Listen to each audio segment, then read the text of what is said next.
drafting a lot I'm sorry, go ahead.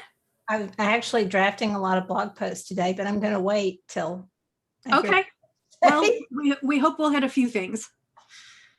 So I guess we're at 2:02. I will go ahead and start. Hi, my name is Laura Cameron. I work here at Stitchcraft Marketing. I'm also joined by Rebecca, who is one of our Facebook ad certified folks. So she is an account manager here at Stitchcraft with me. And our office hours are just kind of a brief chance for us to give back, talk to you, tell you a little bit about something that we think would be useful to you in your marketing efforts for your business. And then when we are done, we will open up for question and answer, and you can ask any questions. They do not have to be related to the presentation. Again, this is just kind of a space for us to gather and share our expertise a little bit. All of our recordings, if you miss a session, are available on YouTube, on our YouTube channel. You can just look up Stitchcraft Marketing and you will find us there, and all of our previous sessions are there. So if you ever miss a session, that's where you find them. So today we're going to be talking about 5 blogging blunders. And this is actually sort of an outcropping of one of our recent posts. We decided we're going to go back to the basics in the next few months and kind of go back to what we call blogging 101, which is what makes a good blog post? What makes a compelling post that people are going to keep reading on your site over and over, that will drive traffic, that they're going to enjoy, that's going to keep them clicking around your site and wanting to learn more about you. So you can find this. This was the most recent post on our blog, and I've added the link there so you can see, and I will add that in the also in the notes on YouTube, as well as if you're signed up for our newsletter, you will get some information about this post in your next newsletter. So this is just kind of the basics of how to write a great blog post and what to include. So we sort of took the other tack, which is what are 5 things to avoid when you are writing a blog post. And these are not in any particular order. Each of them is important. And we have paired every don't with a do. So every slide where we tell you what not to do, we're also going to tell you what to do. So the first don't is don't stuff your blog with keywords. You need to use keywords in your blog post, and we do recommend that you use them in the introductory paragraph. That's because this paragraph will get pulled as the description for the link on Google. So you do want a introductory paragraph that says what the article is going to be about, what they're going to learn. And of course, if you are writing about choosing colors for your next project, you want to talk about choosing colors of yarn, matching colors, color theory, whatever it is that your article is going to be talking about, because you do want those search terms in there to show up when, so that your article will show up when people are looking for things, like particularly in Google search. That said, you do not want to stuff your opening paragraph or any of your article with lots of mumbo jumbo. Gone are the days that people, that jargon works, and your Google ranking is determined by how useful others find your article, how many times they go look at it, how long they stay on your page. So if you are just writing a whole paragraph of keywords and they're not finding what they're looking for, they're not going to stay very long, and that's going to actually push you down in the Google rankings. So as I said, do sprinkle keywords throughout your post in natural prose. Determine what keywords are relevant to your topic and then sprinkle them in as you talk about them. Again, make sure that your opening paragraph is a good summary of the article, because that is what is going to get pulled as just the little snippet on Google. And it should really reflect the content that you want to come up in people's searches. And I just went ahead and added just a little bit of our using Cornerstone content to your best advantage. We talk about what Cornerstone content is, and then we say we're going to discuss what it is, how you can build it, the ways you can leverage it. So we're telling everyone what it is they're going to learn in our article right away, you know, and we are using the word cornerstone, obviously unique knowledge, slicing and dicing. We're using the words that we want to use to explain what it is that we're doing. Don't design a post with big blocks of text. This is the teal deer. That stands for too long, didn't read.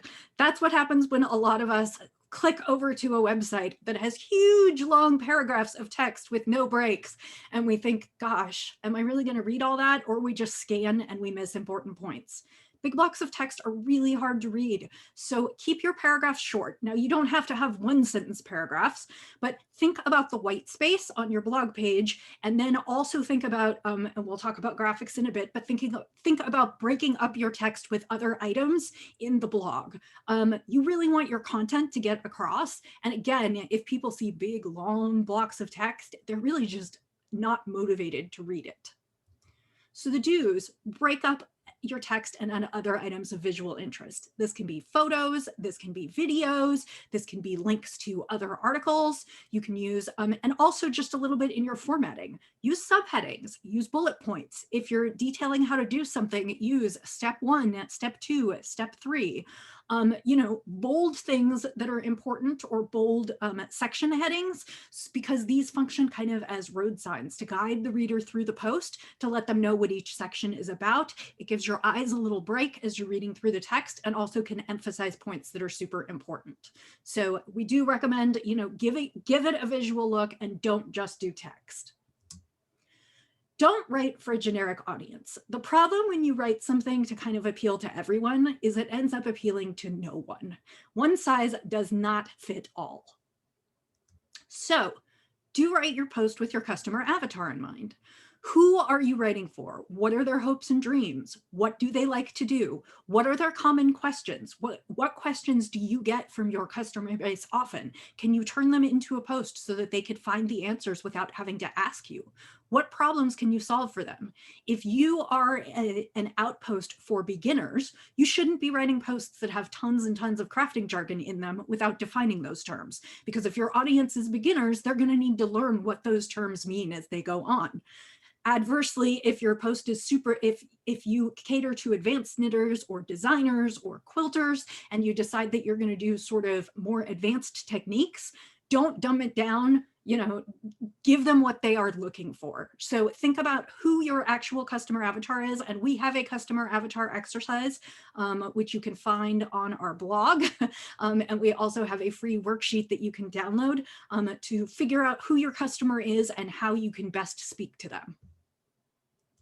Next, don't use low quality images. Obviously, this is a bit extreme, but if you're going to share photos, they should be good photos. Photos don't have to be complicated. They don't have to look like they were shot in a photo studio.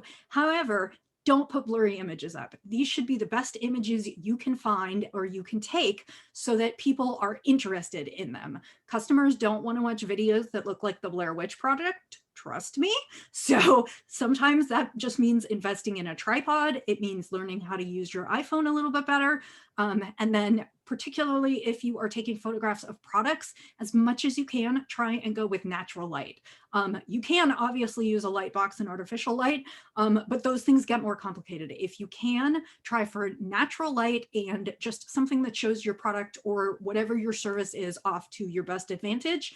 The other thing is you can use stock images. I mean, if you are promoting a specific product, you want to use photos of that product. But if you are promoting a service, you could also look for stock images. There are lots of royalty-free images or inexpensive images that will give you like a nice quality photo, something that will catch people's eye and that they will want to look at. So again, do provide a variety. You want to show different things. You want to show product photos. You want to show lifestyle images. These encourage your customers to imagine how using your products or services will improve their lives. You also want to think about flat lay photography, which is basically you lay the images out flat and you shoot the photo directly from above. You can create all kinds of nice motifs like with the quilting photo here, or you could show all of your knitting tools. As you're writing, let's say you're writing a blog post about your top 10 knitting notions. If you take a picture of all of your knitting notions on a nice surface along with a project that you're knitting, that's a way to share. And then, for instance, if you're selling all the different notions, you can also include links to those notions as you describe them and why you like them. So the last don't skip the call to action. You are writing a blog post for a reason. What is it that you want your customers to do with that? Don't miss the chance to tell them what it is you want them to do. And this can take a million different forms. Have them look at products in your shop. Have them read some other article. You can add, if you want more information on this topic, check out and add a link to another article on your site. Put a last tagline on the bottom that says, do you like this post? Share this post with a friend. Register for a class or event. Don't miss the chance to save your spot now, RSVP. Let us know what you think. Have you tried something different? Leave us a comment. Subscribe to my newsletter. If you don't want to miss any more new releases, subscribe to the newsletter because you'll be the first one in the know, and include a link to, if applicable, to what you want them to do. I mean, this is your chance to get them to browse your site further, engage with you more, learn what they're thinking, learn what they might want to learn about. So, it doesn't literally have to be go buy this product or service. Obviously, if you are sharing a technique, maybe the next logical thing is to ask them, what other techniques are you interested in learning? Let me know in the comments. Just something to engage some kind of action. What is it that you want them to do? So that is kind of our 5 blogging blunders and things to avoid when you're thinking about writing blog posts. I am going to stop the screen sharing, and we can just chat now. If you have any questions, you're welcome to pop them in the chat. You're welcome to turn on your cameras or leave them off, turn on your mics, and we're kind of here to answer whatever you would like. So, and I will, one of the things that I will do is I will put the link to the blog article about blogging. That is the post on our website that talks about what to do. And like I said, it's kind of the reverse of what not to do, but that will give you some tips. So I'm open for questions if anybody has any.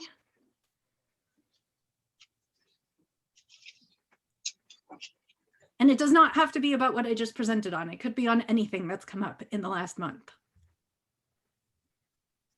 How important would you say blogging is for a designer? So the thing about blog posts is that they provide some content on your site other than purchasing things.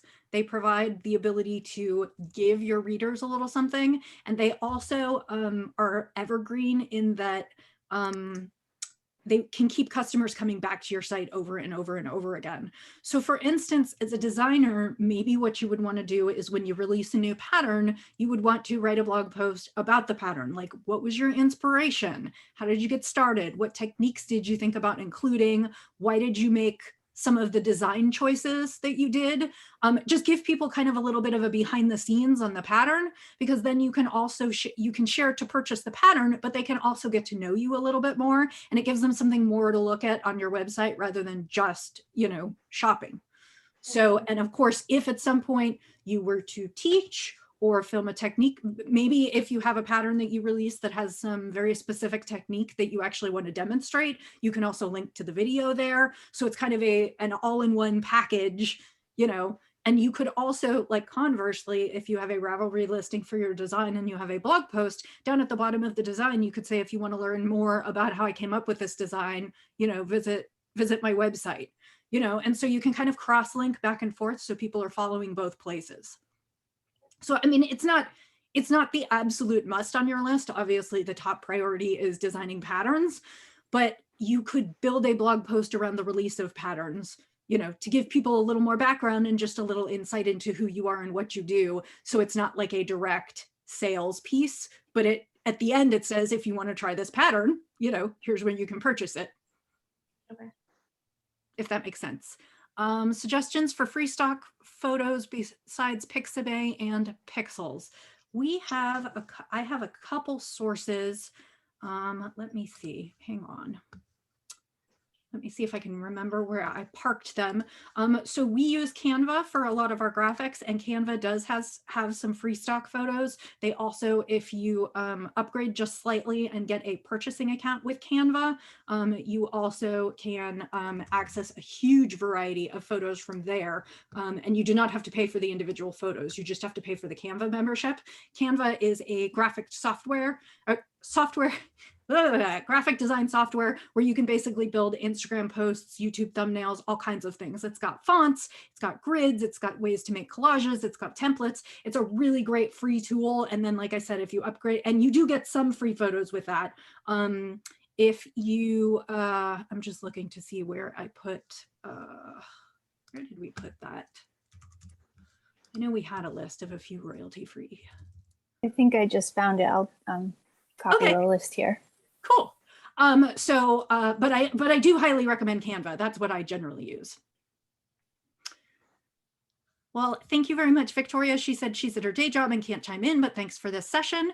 I will just put in a quick plug. You can check out our YouTube for past sessions on things that we have, and you may find topics that are relevant. Unsplash. And then it looks like Rebecca put all of those in there. Yeah, I'm sorry the links didn't come through, but there's negative space, gratisography, life of pics, cupcake, yeah, we've got a bunch in there. death to stock, visual hunt. A lot of times you will see the same pictures kind of overlap because I think some Yes. of the Yeah, photographers share across. Exactly. But sometimes you find that one that catches your eye and inspires you to do something different with it. So yeah. Okay. Sorry. Oh, go ahead. Yeah. Sorry. I always try to give everybody else. I feel like I was. No, you're good. You're good. I was curious because I've placed a couple of patterns in magazines now. Mhm.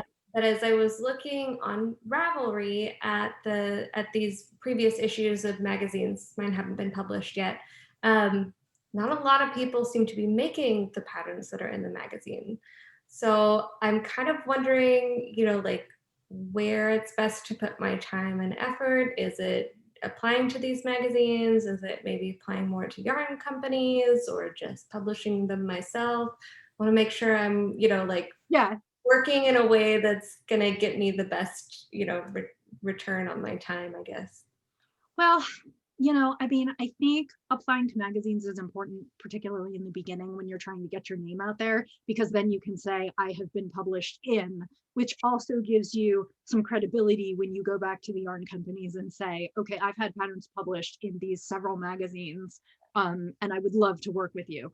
I find that a lot of designers, we have some clients who don't publish in publications anymore because they feel like their time is better spent in creating patterns and then having the revenue come directly to them. In the beginning, I think it's a balance. I think you want to get your name out there. Also, sometimes if you don't have a huge following who's going to buy a bunch of your patterns, sometimes having the money from the magazine is nice because it's a sure thing, as it were. And of course, in most of them, eventually the pattern will revert back to you and then you can sell it. So, I would say probably spend your time on both right now, but at some point you'll decide that you've been in enough publications, and I don't know whether that's 3 or 6 or whatever, but you'll find that it will give you a stronger base to then go approach other people and say, so this is where my work has been featured and I would love to do something with you. Okay. So, and Edie says, pay attention to the terms of the contract with the publications. They aren't all the same. Okay, so I shouldn't have, I'll put those words back in my mouth. Not all publications will return the pattern to you. Yeah. It kind of depends who. But, you'll have to decide when the payoff is less of going to a publication than just releasing your own designs. Mm-hmm. Hopefully at some point releasing your own designs will be enough that you'll be like, well, I just don't need that as much anymore. But I would do some of it now because it'll get your name out there. Okay. And Edie, if you have any great knowledge, you're welcome to chime in here because I know you've been doing this for quite a while.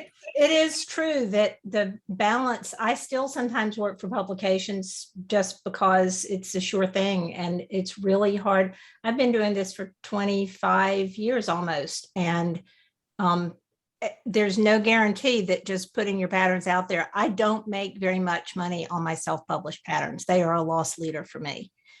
And I'm actually fairly well known, but that's not where my money comes from, just for the most part. So don't quit your day job. Well, so yeah, so I would say, at least for right now, I would, kind of divide your effort some. And you might even want to lean it a little more towards getting in a few of the big publications if you can. I mean, because obviously also not all publications are created equal. I mean, Pom Pom is not the same as creative knitting. So, and hopefully no one will forward this video to them, because I'm sure they would not like to hear me say that, but just in terms of reach and where things are at right now, obviously some publications are more popular than others. Oh, creative knitting isn't published anymore. I guess I should just keep my mouth closed today, because I just keep wanting to put things back into it. So, any other questions? I'll vamp for time for a moment. Our next session is going to be on September 14th. And it's going to be a little bit of a repeat session, in the sense that about a year and a half ago, I designed our guides to social media, and every 6 months or so, I update them with what's new. So next time, I'm going to be talking about what's happened in the last 6 months on Instagram, Pinterest, and Facebook, and what that means for how you should use them in your marketing. And I'll talk about some of the new services and some of the things we've tried with clients, and what we think might be on the horizon, as it were. And then along with that, the final section, so our quick guides are, it's a, I think it's, at this point, it's a 7-page PDF. It's 2 or 3 pages per platform. And we cover sort of the basics of how to get yourself an account, what makes a really good post, how to post on there. We do a little bit of an overview of advertising opportunities on each platform. And then the final section of the PDF is always what's new, what happened in the last 6 months, what might you not have heard about. And so I update that final section, and I do move some of the final sections of the previous up into the body of the text. So they do get kind of an update every 6 months. And I'll talk about what I found, and then also refresh that PDF. So if you need a new copy of it, you can grab that. So that's going to be on September 14th. And I will just say a last call for questions. Anything and everything. Okay. Well, thank you for joining us today. If you have any questions, you can always reach out to us. You can find me at laura@stitchcraftmarketing.com, or you can sign up for our newsletter and just respond to that. And we welcome inquiries anytime. So thanks so much. Have a good day.